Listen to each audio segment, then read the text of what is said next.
So Community Shellfish is a local Bethel company. We're up in Francis J. Clark Park in the Warehouse District. And we're up there because we're primarily a lobster company. We're out of Maine. We have a 8,000-gallon tank up there, so they didn't want us downtown. They said, you guys are up at the Warehouse District. But we are open to the public. Tina is a regular from Thursday to Sunday. And we sell seafood from Maine, oysters from Maine, tons of lobster and all of that. We are based out of Bremen, Maine. This is our place here. And in Bremen, we host 48 lobster boats. So we are the actual working waterfront. We have 13 acres. And that the working waterfront is just the term that for where the sea can meet the land, where fishermen can land their product and get it off to market. And it's become increasingly harder and harder to do that. Maine has become extremely gentrified, and all the waterfront has been sold up for nice big homes.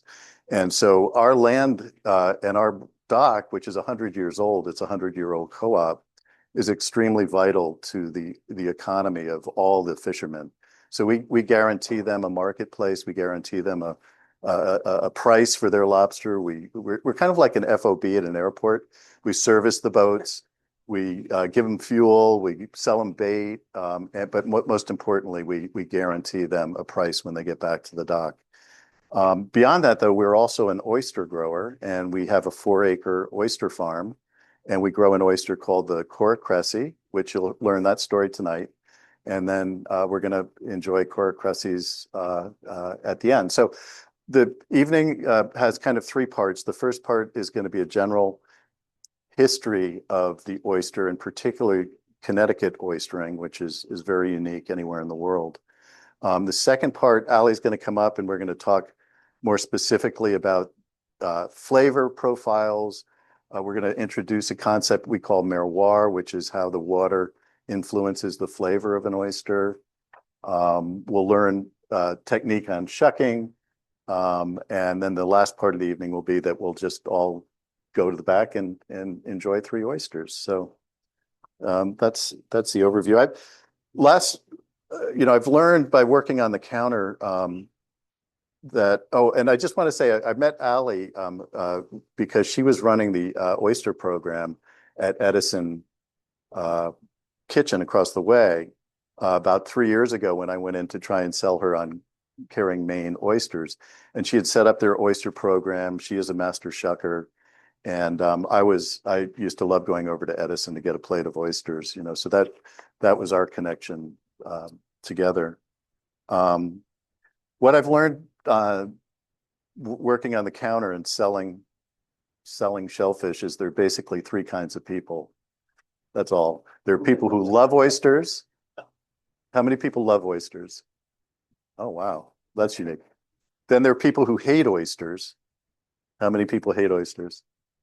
Nobody.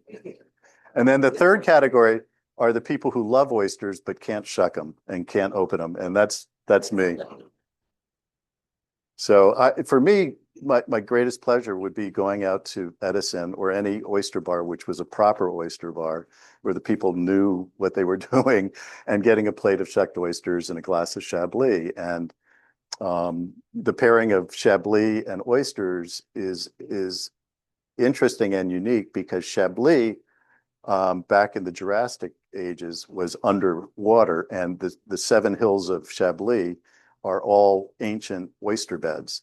And so the wines that are grown in Chablis are actually grown right out of the soil, or terroir, they say in French, of ancient oyster beds. And so a Chablis with an oyster is like a marriage made in heaven.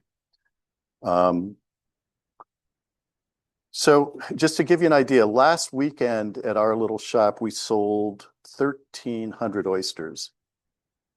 That's just, our customers are from Bethel, Reading, and just, local visitors from around there. So 1,300, which, to us was very impressive. We thought, wow, that's an awful lot of oysters. That's that's 10 or 11, that's over 100 dozen oysters that we sold over the counter. Now, one of the things that Allie brought to our business was when me not being a shucker, I could only sell you a bag of oysters. So you'd come in, you'd get 12 if you knew how to shuck, and you could take them home. Ali was able to shuck them for you, and so we were able to expand our offering. So now you can come up there and order a dozen oysters shucked on ice with all the sauces and all of that, and take it home, because as we know, finding a good oyster bar is kind of a challenge. And so going out for a plate of oysters isn't as easy as it might have been one day. But that's my segue to some of the historical aspects of the oyster. The oyster boom in America was back in the 1850s, and it was a craze from DC all the way up to Boston. Oysters were sold everywhere. There were oyster carts, there were oyster stores and saloons. And at the very peak, around 1850, Americans in that stretch ate 160 million pounds of oysters. That averaged out to 600 oysters each person a year. So just imagine, I mean, that's like seems ridiculous, right? But they were sought after in the saloon, but also in Delmonico's at the fanciest restaurants. People really loved oysters. And most of those oysters, or the majority of those oysters, were grown and harvested in Connecticut. So Connecticut has a really rich oyster background and history. New Haven was the oyster distribution capital for the world. So oysters grown in Chesapeake or the Long Island Sound or Maine, wherever, they all gravitated towards New Haven, where they were put on custom-built steamer boats that were then distributed out to Europe and to the rest of the world. So New Haven was the central focus point for about 100 years.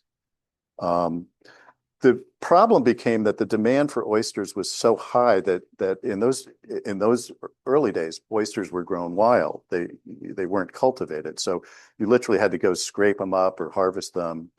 And there was just too much demand for the wild population. So the wild population atrophied and bordered on becoming distinct because they were just being eaten alive. And so it was actually in Rowayton that a bunch of really smart oystermen figured out how to cultivate oysters. So everybody thinks Norwalk is, Norwalk's the oyster capital. It's actually Rowayton, and it's very specifically, it's a place called Belle Island. And I don't know if you guys have had a chance to visit Rowayton, but it was interesting to me because I actually lived on Belle Island for 25 years and raised my kids there and had no idea that that's where this great history was. And so there are a couple of passages that I'm going to read just to show you what it was that they did. But the underlying principle was they figured out that if they could, that the bottom of the Long Island Sound was basically barren, and an oyster needs a place to grab onto in order to grow. And they figured out how to cultivate by bringing oyster shells together and spreading them out into the sound and making beds that then the seedlings, which is also called spat, which I'm going to talk a little bit about that, could affix to these shells, and they would grow. And it took about 3 years for an oyster to mature, but over time, the Long Island Sound, spreading out from Rowayton and Wilson Cove all the way up to Norwalk, became the largest producing area in the world for cultivated oysters. Nobody else was doing it yet. And this was before New York City figured out how to do it. There are two really interesting books, if anybody wants to know more. You may have heard of The Big Oyster, which is the history of Manhattan as told through its oyster industry.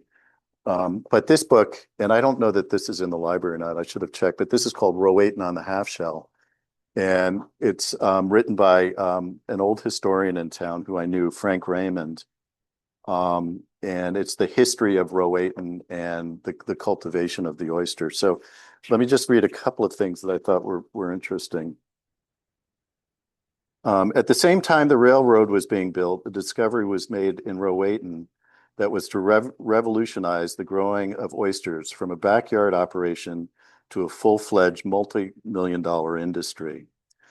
Natural oyster beds, where all the natural essentials to grow prevailed were until then the only source for oysters. Most of the vast bottom of acreage of the Sound was barren. And when they were harvested, only 1 in 5 oysters would make it to market, would become marketable. So it's accredited to a guy named Captain Henry Bell, who lived on Bell Island, who, together with a bunch of other oystermen, figured out, as I said, the ability to build oyster beds. And in order to understand that, you kind of have to know how an oyster reproduces. So it's kind of interesting. Male and female oysters spawn several times during June, July, and August, and into early September. Each female oyster releases up to 85 million ova, and the male oyster almost an infinite number of sperm cells. When the sperm meets the ova, with this part we all know, purely by chance in the vastness of water, right? So it's just happening out in the water. Fertilization appears. Only a small percentage, of course, of cells are fertilized. The fertilized eggs continue to be free-swimming larvae, and that's called spawn. And after a few days, they lose their locomotion and they want to settle. And so that's when they would just naturally settle onto these oyster beds. I mean, I don't know how you figure something out like that out, but it's pretty remarkable. And then so from there, just two other points. Oystering became the mainstay of Rowaten's economical base for the next 50 years. The abundance of oysters in the water, the superior quality enabled Rowayton residents to enjoy a relatively high degree of prosperity for many generations. The homes on Rowayton Avenue, if you've ever driven down it, attest to it. Those were all owned by and built by oystermen, not by, in my day, we thought, oh, they were sea captains. No, these were actual oystermen that were going out and oystering.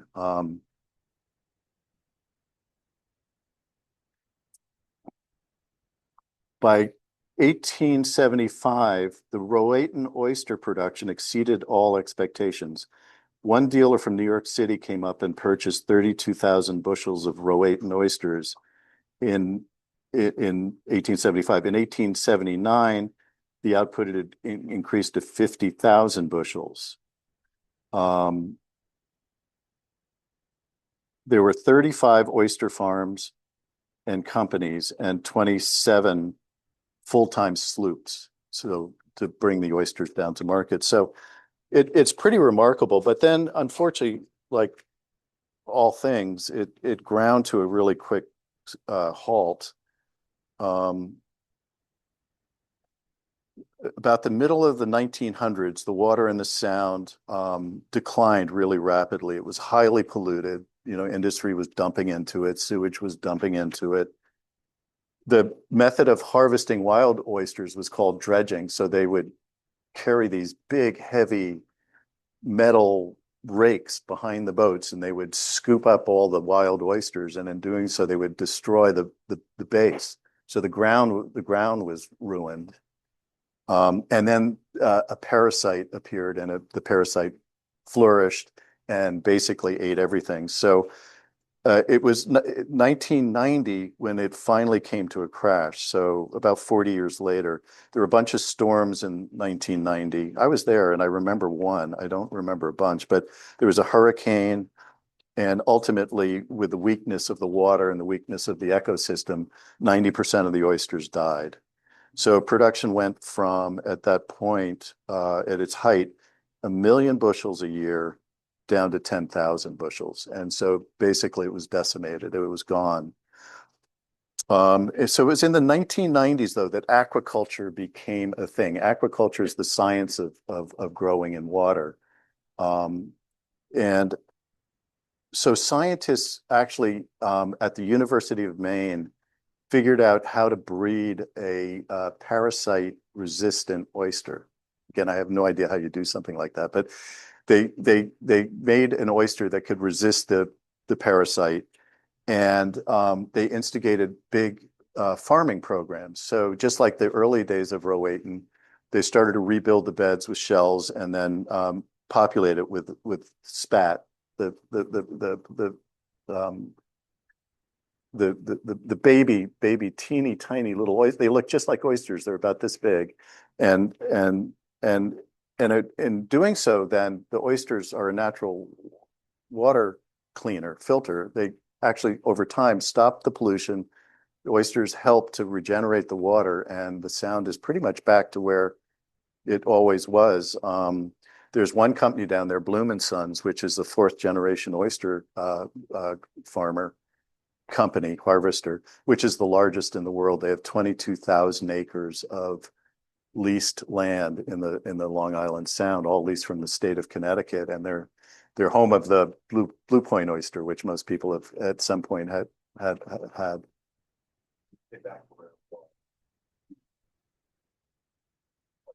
Yeah, right back to the beginning before the water quality is back.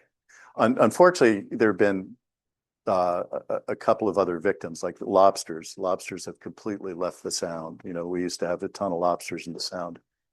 Water temperatures are rising. The Gulf of Maine itself is going up 3 degrees. The lobsters migrated away and didn't come back.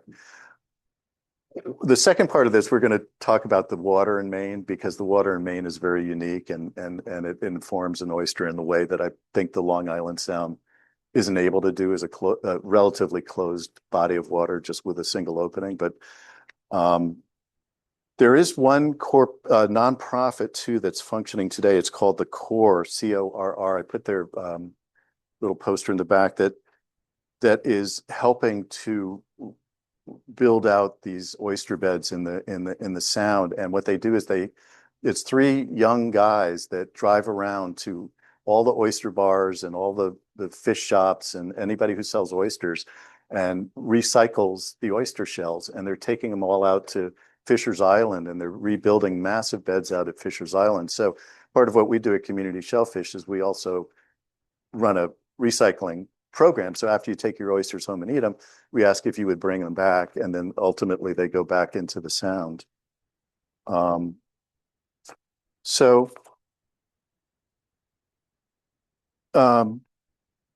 I think now at that point, I mean, that kind of taps me out on the history as I understand it. And I have read these books, but we're going to segue now from Connecticut to Maine and the topic of taste. And we have a couple of videos we want to show you that'll make the point much better than I can. We actually, when we started our business down here in Connecticut, with a grant from the USDA, were able to build a video website and produce a series of videos explaining to people who their fishermen were and who their harvesters were. So we produced 50 videos about Maine fishermen who we were buying from and whose produce we were selling here in Bethel, along with another about 100 videos on recipes and cooking and what you could do with this, wonderful bounty if you got it home, but weren't accustomed to knowing part and parcel how to cook. So it's both a utility as well as a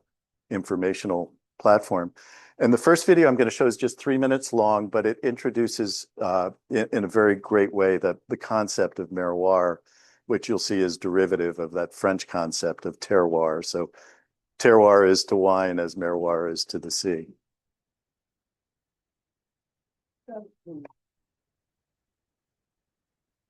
And this woman you're going to meet works for us. She's our scallop buyer, togue.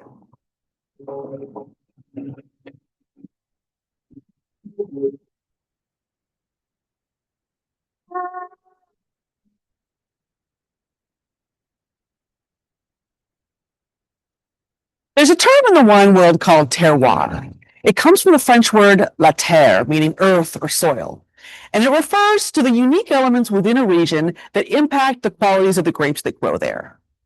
The type of soil, the temperature, the amount of sun or wind, the elevation, all of these things impact the flavor of the grapes, which in turn impact the flavor of the wine made from those grapes. It comes down to a sense of place you can actually taste. The equivalent term in shellfish is miroir, from mer, the French word for the sea. The temperature of the water, the currents, the runoff from the land, all of these factors contribute to the type of plankton, trace minerals, and elements in the water, and they impact the flavor of the shellfish grown there. Oyster connoisseurs understand this. They know that where an oyster comes from is an essential component of its flavor. But merroir is not unique to oysters. Where a shellfish grows absolutely impacts how it tastes. This is true for all shellfish, but it's particularly true for filter feeders like clams, mussels, oysters, and scallops. A body of water imbues essential characteristics to the organisms that live and grow within it. After all, shellfish takes everything they will ever be from the water they live and grow in. What minerals are present in the water? Is it an uninterrupted area open to the ocean, so it's super briny? Is it fed by a large river and protected by sheltering islands? What grows on a surrounding shore? Is it a pine forest, a sandy beach, or a meadow? These factors are consequential to the water bodies we harvest from, and they create unique flavors in the resulting seafood. Our scallops grow close to shore in Maine, unlike waters to our south, where the inshore waters get too warm for them in summer. Our cold, pure waters generate scallops and other shellfish of fantastic flavor.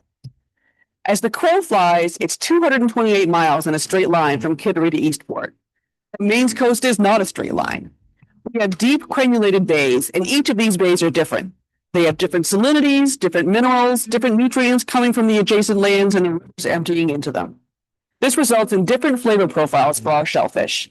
A Cobscook Bay scallop will taste different from a Casco Bay scallop, which will taste very different from a Gouldsboro Bay scallop. That's due to the differences between the water bodies, but it's also due to genetic differences between the scallops themselves, which have evolved within those water bodies. There's a lot of mixing between some areas, and in other more isolated areas, there are clear genetic differences, which is so cool. The Gulf of Maine is pure and pristine relative to other water bodies because the adjacent lands and the rivers that empty into the Gulf are pristine. The rivers that run through Maine flow through some stunningly beautiful and often quite remote areas. 89% of Maine is forested. That's the highest amount of any state in the U.S. Our rivers aren't running through industrial parks. They're flowing through forests and over granite scoured by glaciers thousands of years ago. When they finally reach the sea, the water they're delivering is fresh, pure, and nutrient-rich. We also have some of the highest tides in the world. That means the water column over our scallops and oysters, clams, and mussels is constantly changing. Our shellfish isn't sitting in a stagnant pool of water. It's growing beneath a dynamic system that brings in nutrients, salt, plankton, and other tasty stuff, then flushes everything out twice each day. Maine produces the absolute best tasting shellfish in the world. Back when I was a fisheries manager, a dealer once told me scallops from her area tasted better than any other area in Maine. And I remember thinking she was crazy. There's no way you can tell scallops from different areas apart. But I've been selling Maine seafood for 11 years now, and let me tell you, the differences can be striking. Some are quite subtle, and you need to taste the scallops raw to really pick up on the nuances. But some will just slap you in the face, and it's really fun to experience them. So just like in wine, where a Chardonnay grape grown in Chablis will yield a completely different beverage from a Chardonnay grape grown in Sonoma, shellfish picks up the qualities of the water it grows in. Understanding and appreciating these differences is what merroir is all about. And if you're going to taste a place, shouldn't it be Maine?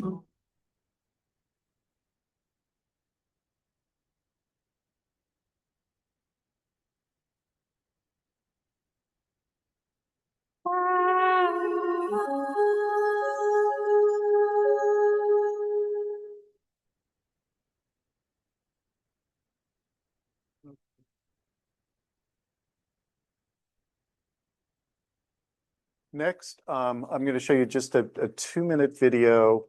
These are all the different fishermen who we did profiles on.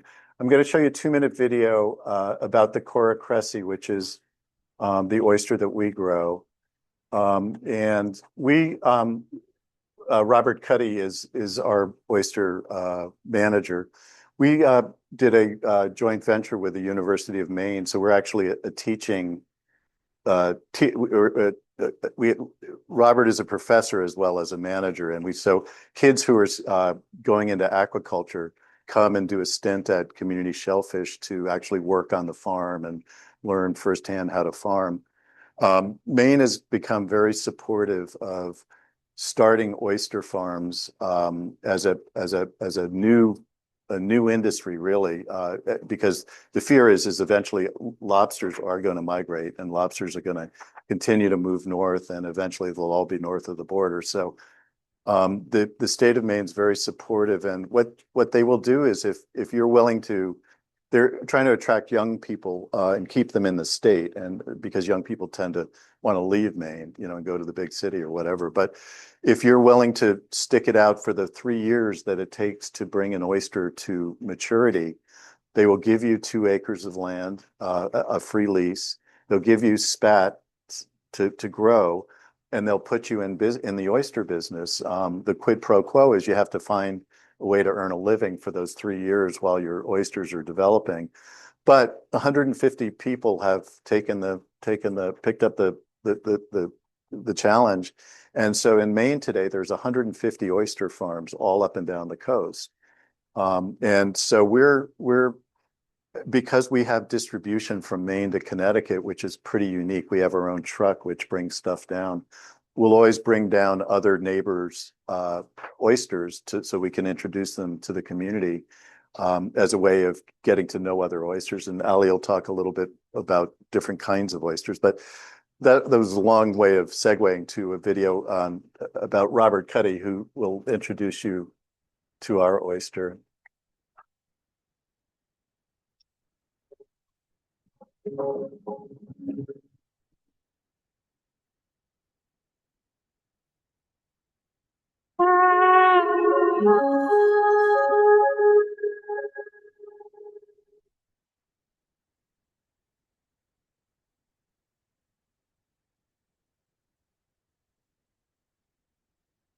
My name is Robert Cuddy. I'm a research technician and commercial farm manager for Community Shellfish and the University of Maine. I really love working in a field that provides economic benefits to small communities. It's a nice mix of improving community understanding of the environment as well as the economic benefits of oyster farming. The animals are filter feeders. You don't have to give them any input, so they're cleaning the water. You're not taking from wild populations. And at the same time, you're still able to create a job that, you know, you can have an actual income off of. So I just see it as a net positive career that helps everyone. The oysters here in Bremen are exceptional just because of the amount of nutrients available, the water temperatures, great flushing. So you get great water turnover, and you really see that in the really nice tasting meats and shell growth of the animals. We purchase seed from a couple of different hatcheries, and we grow our seed in ADPI bags that will either float right on the water, or when they're bigger, we will then put them into oyster ranches, grow them up to market size, and harvest them from there. We also do bottom culture as well, which we consider our selects, and those will grow from our ADPI bags up to inch in size, and then we'll bottom plant them and grow them out to roughly 2.5 inches and sell them. And they look really nice. The Gulf of Maine is an incredible place for all seafood. The water is incredibly clean, and unlike other parts up and down the East Coast and West Coast, Maine's geography is very unique in terms of how many estuaries. If you were to stretch out their coastline and go through all the estuaries, you're looking at a coastline much larger than California. So that allows for many farms to be put up, and you get very unique flavors depending on what bodies of water you go in. What people support when they buy core Cressy's is they're supporting a company that is rooted in supporting the community, as in our name, Community Shellfish. It's a really friendly, community-based operation that you don't find in many places.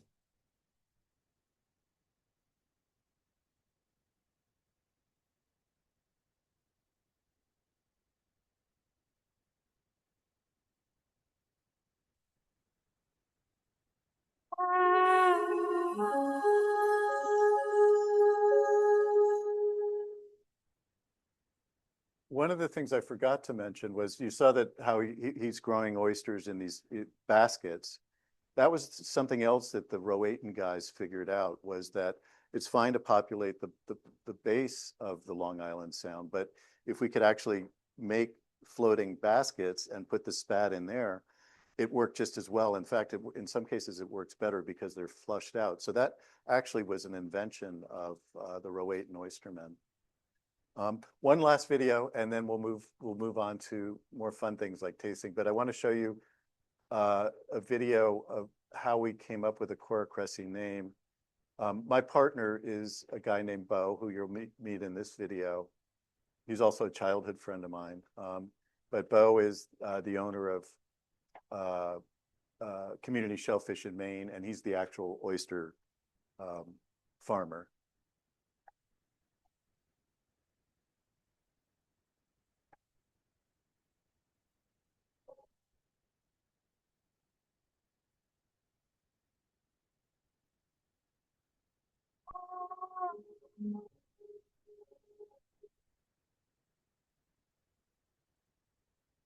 My name is Bo Marsh. I'm the owner and operator of Community Shellfish in Bremen, Maine. I'm also the founder of the Cora Cressy Oyster Farm, which is right down next to our lobster dock.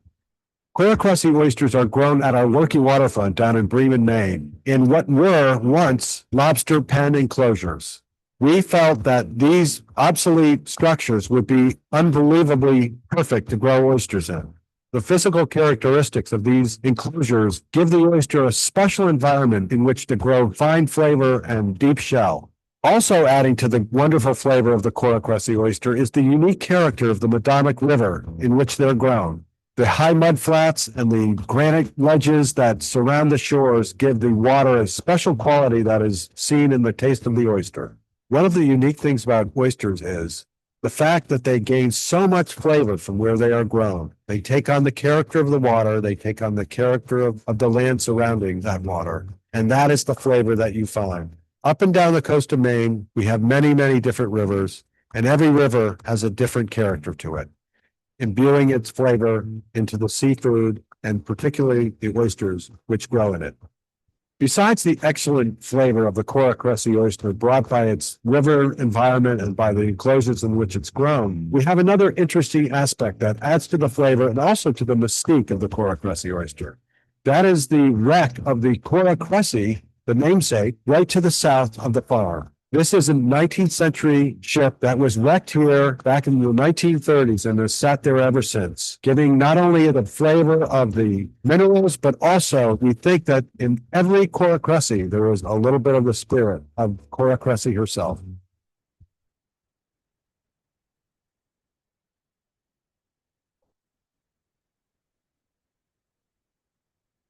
What Bo didn't share with you is that the Cora Cressy was actually like a gambling drinking vessel that would go up and down the coast of Maine, and it just happened to sink at our dock. It actually forms the breakwater now for the lobster boats. Okay, so that's all the videos. I was going to ask Allie to come up now, and we're going to talk. She's going to talk about more specifics about the oyster, including buying tips, eating tips, and how to shuck. I think we're going to learn how a pro shucks. So this is Allie Bittaker coming up.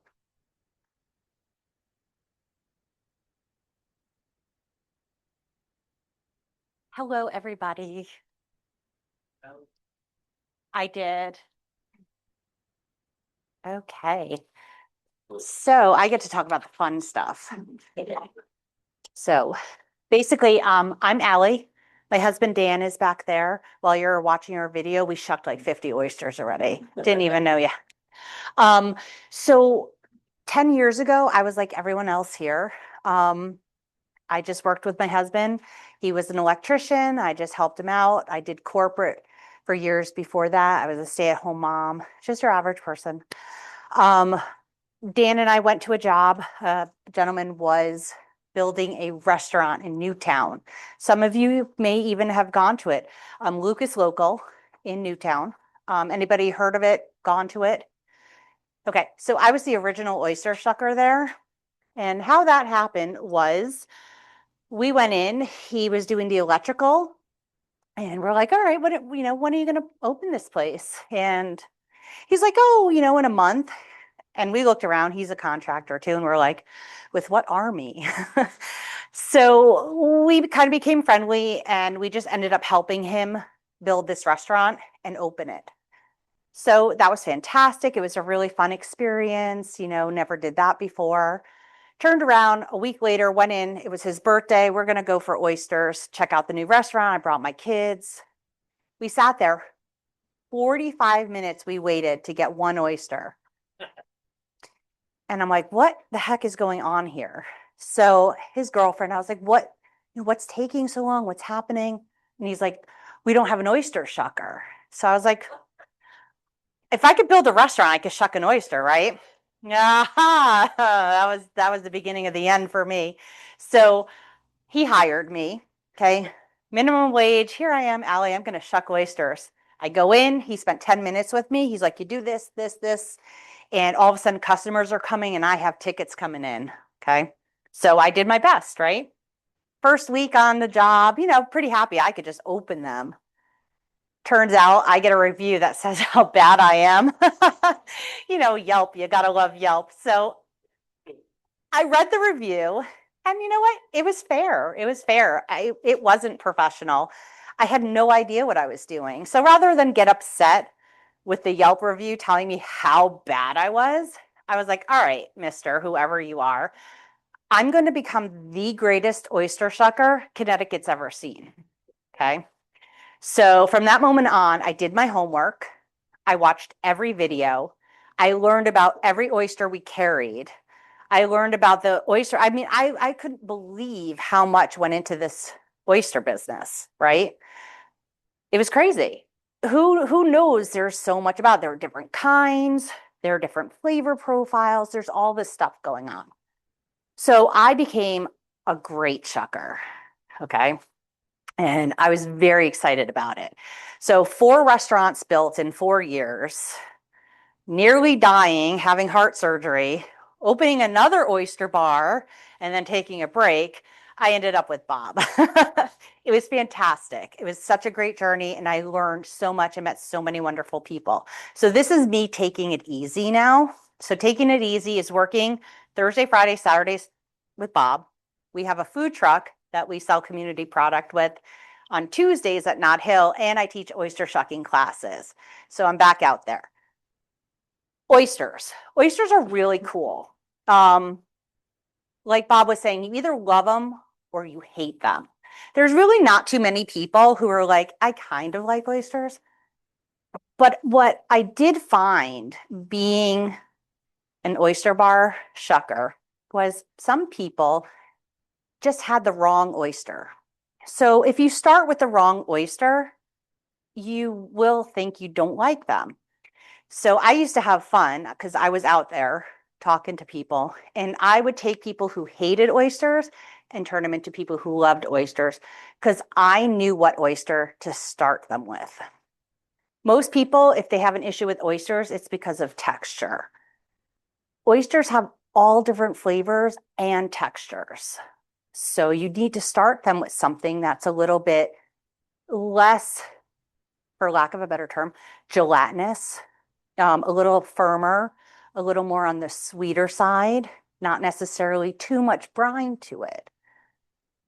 I serve them that, they love it. They're like, wow, I never knew I could have an oyster like this. I was like, well, what type of oyster do you start with? And most of the time they're with their buddies who love oysters, right? So they're getting the big ones and they're briny and they're all crazy.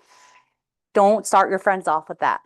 Start them off with the little guys, firm, not too gelatinous, and they'll love it. So as Bob was saying, there's all different types of flavor profiles in an oyster. It depends on where they come from, what type of water, how they are harvested. They could be bottom, they could be in the bags floating. What are they filtering?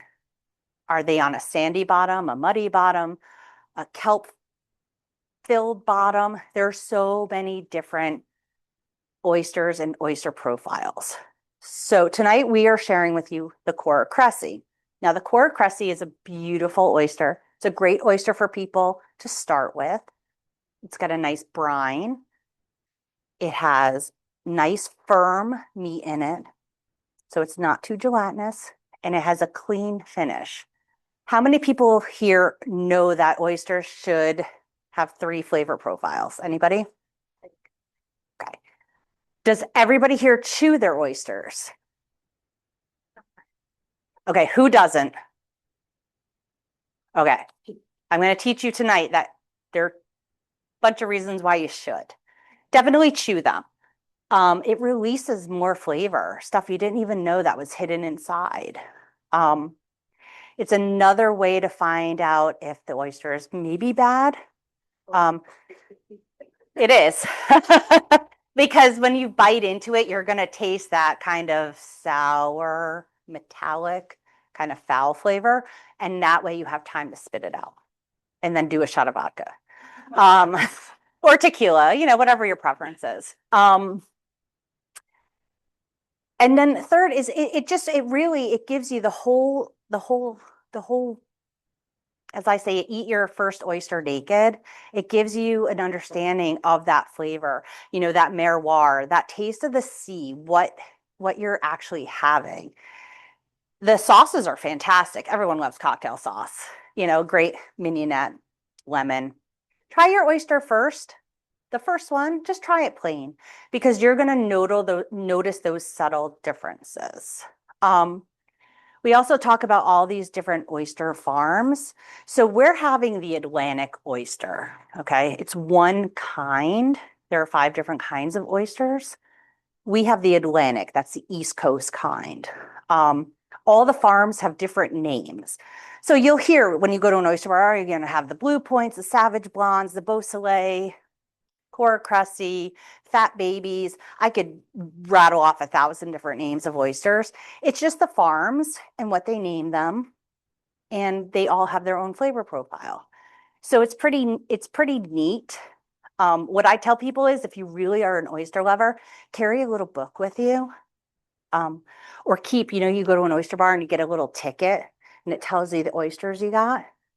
Ladies, throw that in your purse. Mark down the ones that you like. Keep a little oyster diary. It'll show you what you like in an oyster. And that's important. So when you go places, you know what you want to eat. Another thing about going to restaurants and oyster bars. So I was talking about this last night. I also teach the oyster shucking class and I taught my first clam shucking class last night. You don't want to eat, gas station sushi, right? It's the same thing with oyster bars. You want to make sure that it's reputable, that they're getting their product, questions to ask. All these things make you feel empowered, right? Because I tell people all the time, even when I was shucking oysters at the restaurants, you get a plate of oysters and they're all scrambled up. Like they kind of look like somebody already chewed them and spit them out. Why are you paying, $38 for these oysters, right? They have shell in them. They're disgusting, right? Send them back. You're going to teach that restaurant that can't happen. Kind of like originally what happened to me.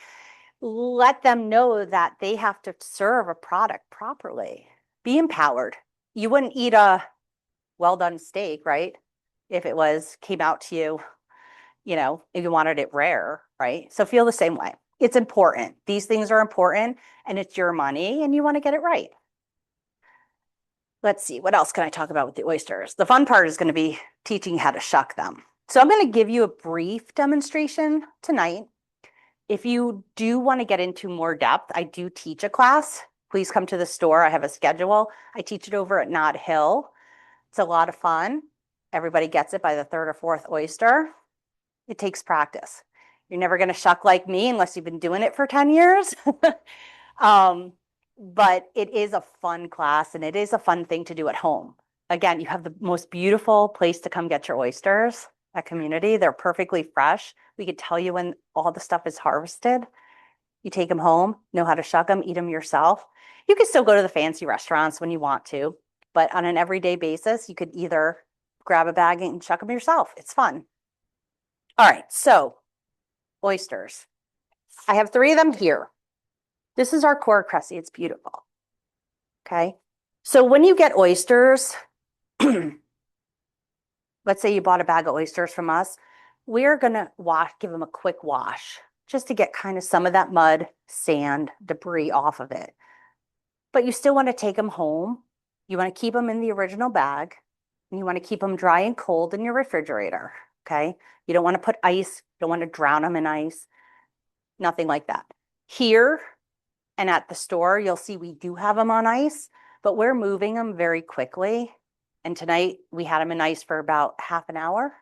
We shucked them, we put them on ice to stay cold, and you're going to eat them.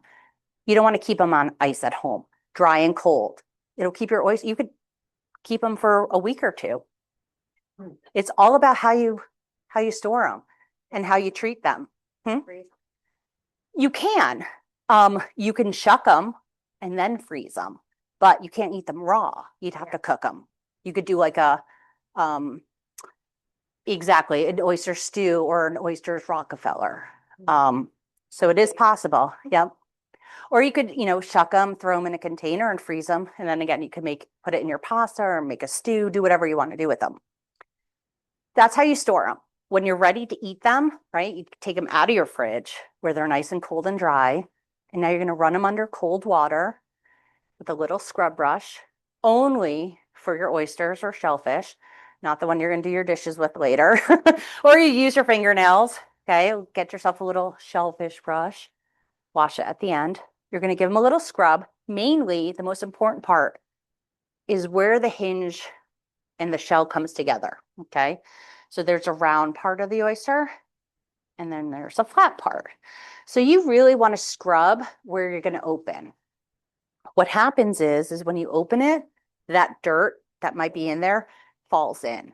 Now, if you've ever gone to an oyster bar, some places don't clean their oysters, which blows my mind, as I've run 2 oyster bars.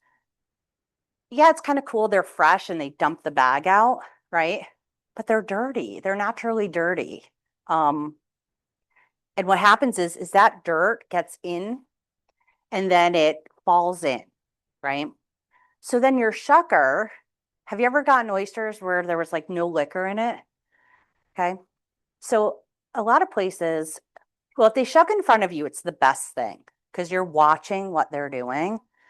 That is like the ultimate oyster bar to go to because you could talk to them, ask them questions, and you see what they're doing. Some places just don't have the room, so they do it in the back. You don't have that luxury. But some people, when that dirt gets in, they empty that juice. So it's called liquor. It's very important. It's a very important part of the oyster because that gives it its first flavor profile, which is how briny or how salty is that oyster. So if you don't wash them, you get a lot of dirt. Restaurants, they think they could just dump it out, but here's the big funny secret. The dirt's heavier than the liquor, right? So they dump it out. Now the dirt's all stuck to the bottom of the shell. It didn't get them anywhere. You still have dirty oysters. You're going to taste it. So step 2 is now you're going to shuck that oyster, and I'm going to give you a demonstration. So important aspects of shucking an oyster. After you wash them, you want a hard surface towel. I just use, these are like bar dish towels. Any towel will work. I've got my handy gloves in my pocket because I'm handling other people's food. And when I was shucking hundreds of oysters, I mean, I've shucked 600 oysters in 2 hours on happy hours. Yeah. Mark your calendars now. Nod Hill Brewery has an all-you-can-eat oyster event on September 21st. It sells out really fast. Dan and I shucked, what was it? 1,000 oysters in 2.5 hours. Yeah. And this year they're doing a double session. So they're doing one like in the afternoon and one in the evening. So it's probably going to be double that. Okay. As soon as possible. I've been telling everyone about it. It's eventbrite.com. All you could eat oysters, Nod Hill Brewery. Follow them. It's right in Ridgefield on Route 7. It's really simple. It's a fun place. But Community Shellfish is one of the hosts there for the oysters. And then there's another woman named Precious Oysters. She's there. It's a really fun event. We can't even keep up at 1,000. It's wild. It's a good time. Okay, so I use gloves because I touch everybody's stuff at home. You could skip this step. Then you want to get yourself a nice glove. A cut-proof glove is great. I wear it. Mine's a little funny because I like, yeah. I mean, it's important because what's cool about an oyster knife is it's not sharp, okay? Like there's no serration, but the force you're using, the first week I shucked oysters, I put it through my hand. I learned a lot. I'm telling you, my first week of shucking oysters was like mind blowing. I learned so much. And that really hurt a lot. And I didn't know anybody, and I had to like, I went to the bathroom, I threw duct tape over it, and I went back to work. It is what it is. But that's why the glove is so important. You only need it on your dominant hand. So I'm righty. The glove goes on my left hand. Lefties, it goes on your right hand. Okay. The knife, your oyster knife is very important too. Okay. A good oyster knife kind of goes up a little bit. Okay. It's not sharp. Don't use your drill. Don't use your, let's see, I've heard people, butter knives, drills, all sorts of, no.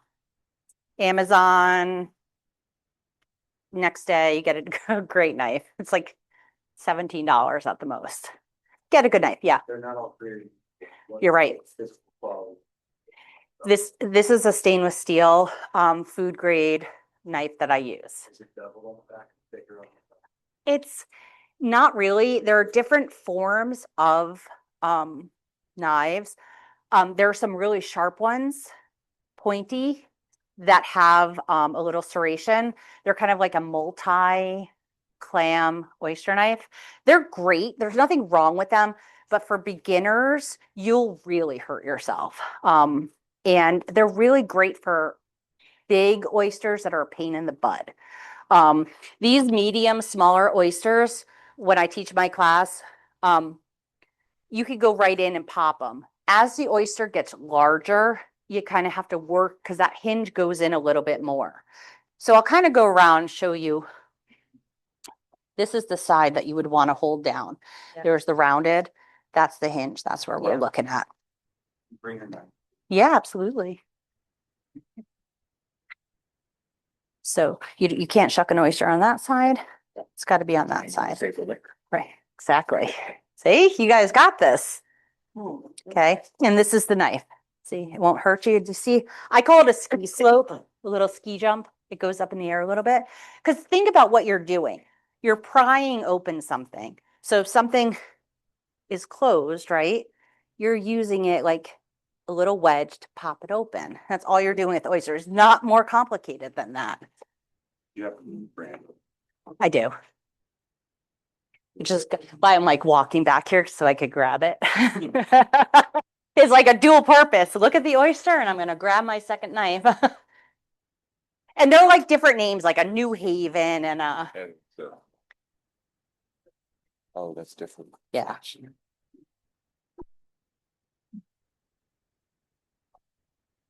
Yeah. So you see how different they are? This is the one I'm using something like that. Yeah, this is exactly. This is a great one to use. This one, you see how sharp it is? Like you could hurt something, you could like kill someone with it. And it's a little serrated here. It's a great knife from one of my other favorite oyster people, Arrows. It's really sharp. Really sharp. Don't recommend as a beginner. But for people who need to shuck fast or have pain in the butt oysters, fantastic. Yeah. Try to get one of these. You can use it, but take a class or have someone teach you how to properly use it because you can really hurt yourself. The cut-proof glove, this isn't really technically a cut-proof glove. Dan, my husband there, he has huge hands, so he's using it. It looks a little bit different, but this one works great for me. Okay, so shucking an oyster, I call it, everyone knows how to do okay, right? So you lean it on your thumb. I do it like the okay method. And so I'm going to take my knife and I'm not going to go straight in, Okay. You could all come around the table if you want to. I don't mind. So you see how like the knife is really high up and it's going into that hinge and it's not going in perfectly straight. It's kind of where on an angle. That oyster gives you a natural angle there. Okay. Because if I went in straight, what I'm going to do is I'm going to break this first shell off and get absolutely nowhere but make debris and a mess. So I hold it, my OK method. See how high my knife is? Okay, that's the whole key. The whole key to shucking is the high knife and your thumb. Okay, I kind of wiggle it in just a little bit. Okay, I know it's in there, but that much of the knife goes in. It's tiny, tiny bit. Because remember, that shell is just like this. You're just prying it open, right? I wiggle, and then I just pop it open. That's it. I open it a little bit. I stick my knife in. Now, the thing about oysters here is you can't see anything, okay? It's all about feeling. So from what I learned, you just ride that knife along the top shell. Now you see? You're not going to do this at home. I guarantee you. If you take a class and you learn how to do it by keep practicing, you'll get a perfect oyster. So then what happens is it should look like that. When you get an oyster at a restaurant, this is what it should look like. Okay.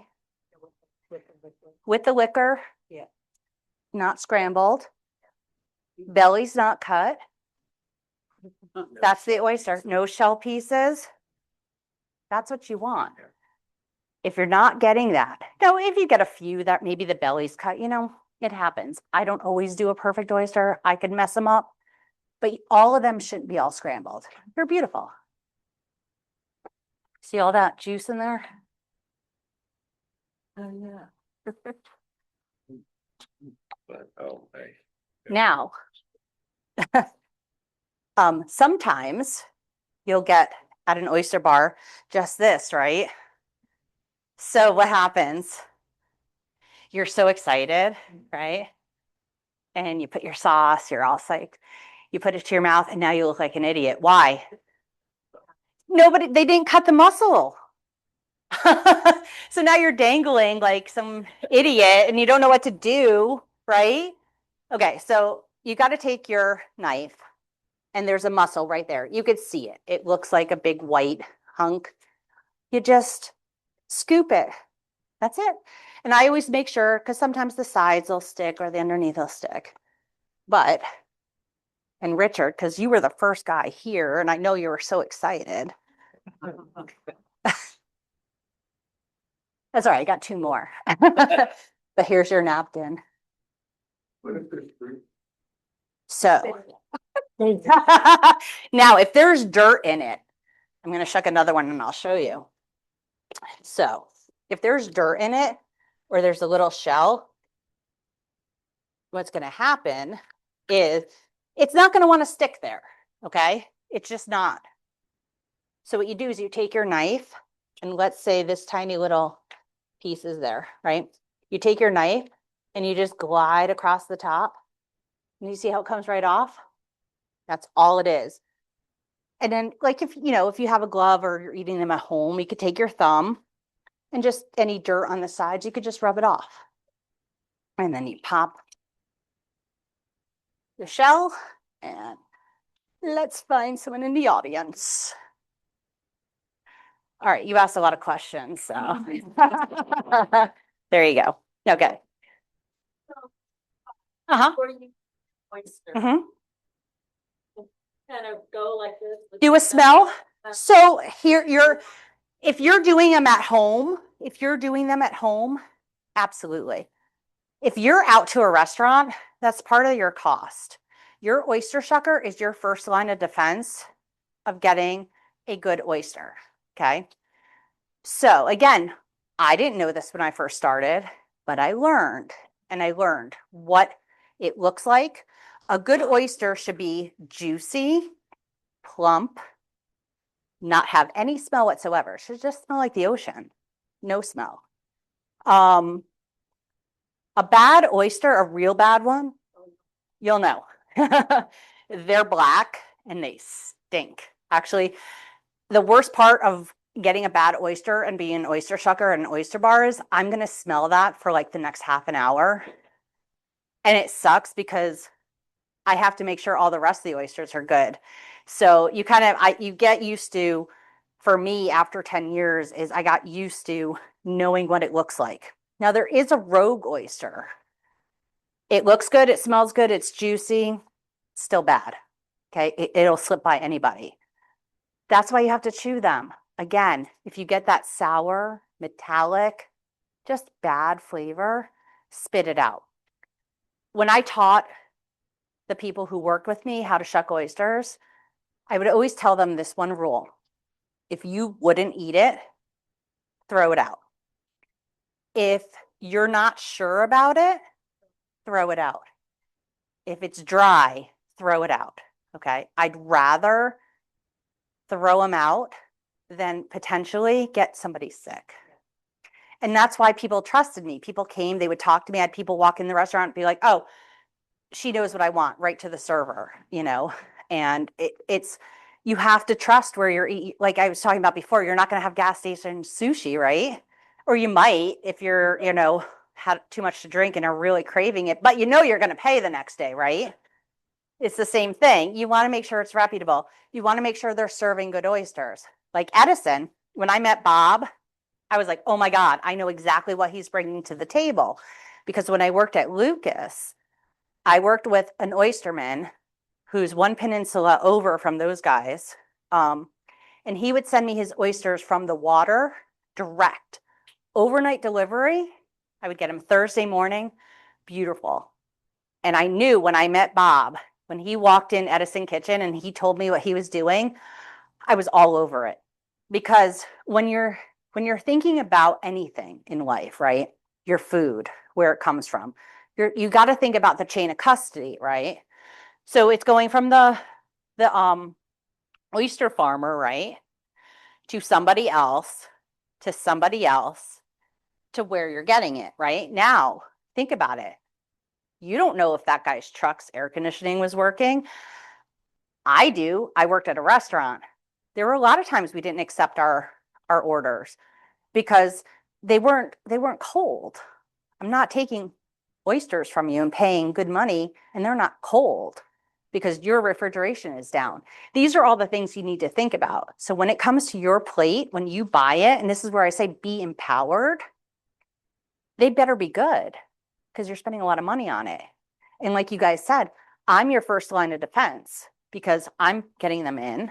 I know where they're, like with Bob and I, they come down, truck came tonight, the oysters are there. We looked at them, beautiful, checked the date, gorgeous, perfectly fresh. Gave them a little rinse to get them nice and clean, threw them on ice, came here, and they're open. Yeah. I mean, you're not going to get them any fresher. That's where you want to look at, where you're purchasing them from. When you go to the supermarket, ask the lady, you know, say, hey, when were those harvested? By law, okay, by law, anyone who sells oysters has to have the tickets for 90 days. So they should be able to tell you. You're allowed to ask these questions. Yeah. So I'm going to open one more for everybody. And then everybody here gets to have some oysters. So they're all shucked over there. There's sauces. Oh, eat one naked, eat one with cocktail, eat one with the mignonette sauce. We have a blueberry mignonette tonight. It's a little sweeter. It's really nice. It's a Maine blueberry vinegar. Naked will give you the 3 flavor profiles, how briny it is, the texture, and the taste of the meat. And when I say it's a clean finish, it means that that oyster taste kind of went away. It's nice and clean. The water's clean. Some oysters have kind of like it still hangs out in your mouth finish, which is fine. It's just the taste of the oyster. You had a question? Yeah, I grew up an 8 years in Maryland. Uh-huh. I'm wondering how popular the oyster food were Oh, And that one. everyone loves oyster Okay. shooters. So, honestly, Speak out. no, not at all. Like if you go to a good restaurant that has an oyster bar and they have oyster shooters, they're awesome. But yeah, the oyster with the hot sauce and. Well, you know, the sauce. honestly, it depends on the oyster shooter. I've done Bloody Mary mix, Okay. vodka, Okay. and the oyster. Okay, so that would be like our Bloody Mary shooter. We've done tequila, lime, and oyster. Good. Yeah. And then we've done a wasabi vodka shooter. Those are pretty good too. It just depends. Like it depends on the restaurant what their bartenders come up with. But you look really nice. So I know I was kind of all over the place, but does anyone have any questions about it? Yeah. Yep. Yep. Oh yeah. You recommend height? So I would have a deep cup to hold the juices and start them on the grill to eliminate the shuck and chop. absolutely, absolutely. So we sell a bunch of larger oysters.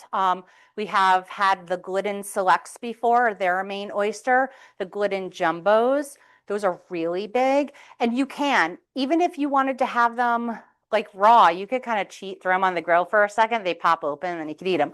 But you could just throw those. You want a nice large oyster for grilling. Because you want that deep cup, you want to put some sauce in there that you make or some butter. And it's really the larger oysters. You can use the smaller ones. They'll work fine, but the larger ones are the ones you want. Here, I could take that for you. Thanks. Any other questions? I remember reading that book, the big oyster, years ago. Yes. That it only harvests. Oh, in our months, yes. So that was back when a long time ago, before they were farming them. That was true because they were colder months. That was how they I don't know how they used to do it. Now that oysters are farmed and managed, like sometimes you'll come to community and we'll say, oh, we don't have those kinds. We couldn't harvest them because it rained too hard. There are a lot of regulations now. And with the farming of the oysters, you can trust to eat oysters every month of the year. Some months they're like mussels, for instance. Wintertime, they're plumper and bigger.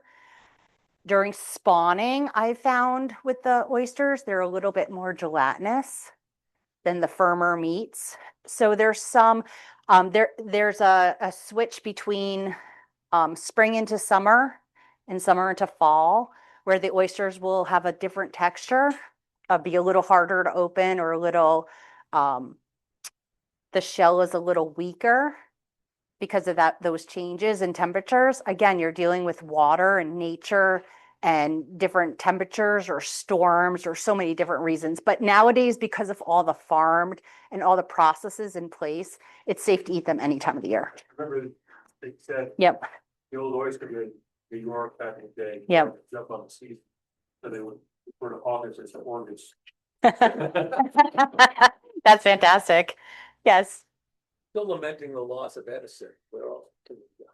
So you could go to Bib now. We provide oysters to Bib. Broken Symmetry, we provide oysters to them as well.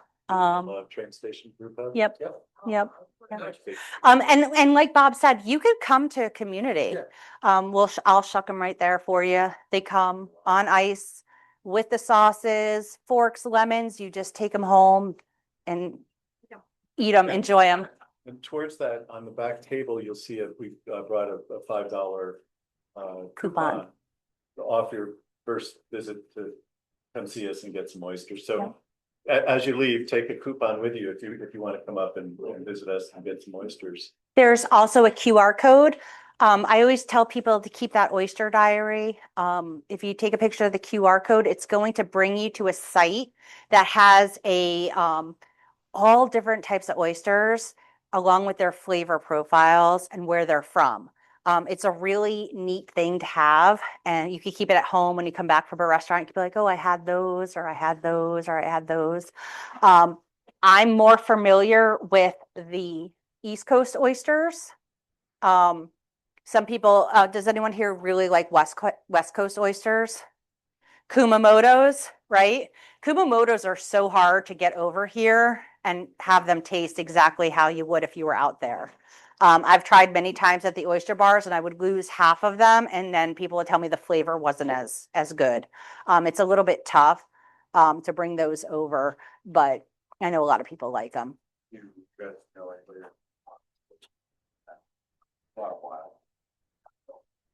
We don't. We don't. Um, We would carry them though, but, we're bringing everything down from Maine this time. Yep.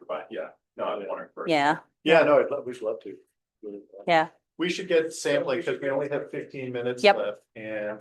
See, I told you I don't know could if talk you a lot. made the juice, but I guess just somebody doesn't have to. I just want to comment that Yeah. I go to your shop Uh-huh. and Yes, you you do. recommend things, yeah. And you recommend things, you are fabulous. Oh, thank Recommend you. What we should get, what we Oh, should get. thank you. Thank you so much. And everyone enjoy. Thank you for coming. Two restaurants